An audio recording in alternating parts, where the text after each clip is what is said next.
PLACE has impacted me a lot, okay?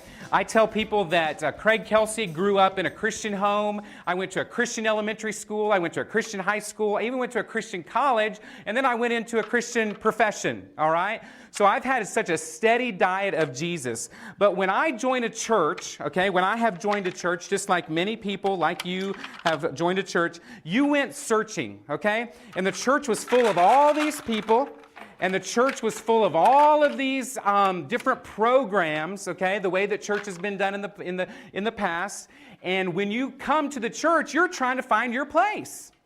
You're trying to find, where am I going to fit? What program am I going to be involved in? You know what, churches even use something like guilt sometimes to motivate me to get involved, okay? That didn't always work with me, because I may have gone into an area and then decided, you know what, I just don't like this at all. You know, this just isn't me, and so I quit, all right? Which isn't a very good thing for the person that's trying to get the volunteers to come, all right? But I just try to find my place. I try to find my place. And all these people are doing the same thing.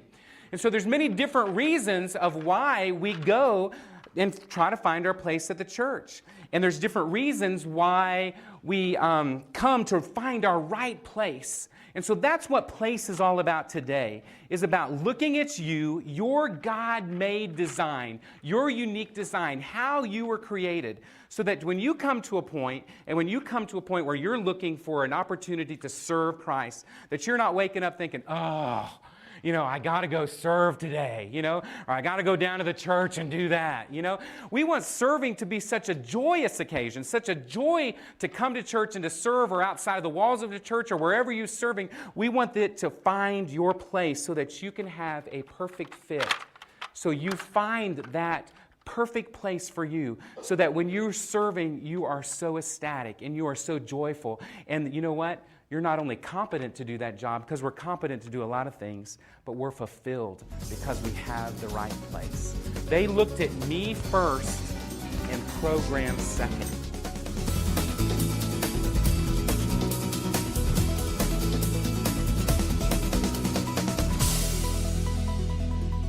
In the Bible, we've given you biblical characters. Paul was a D personality.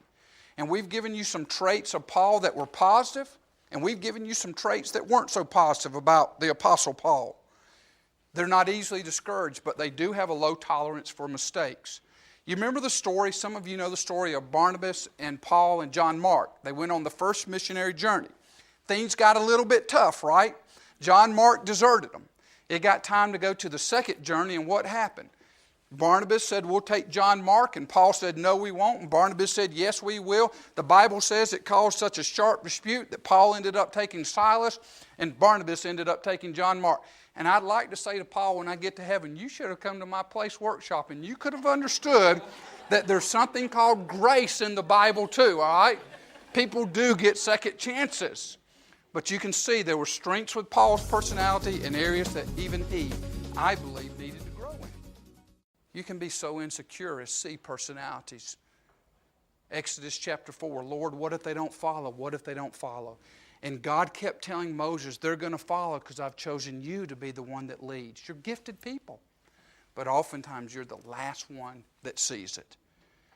No right or wrong personalities. We're all different and we need each other.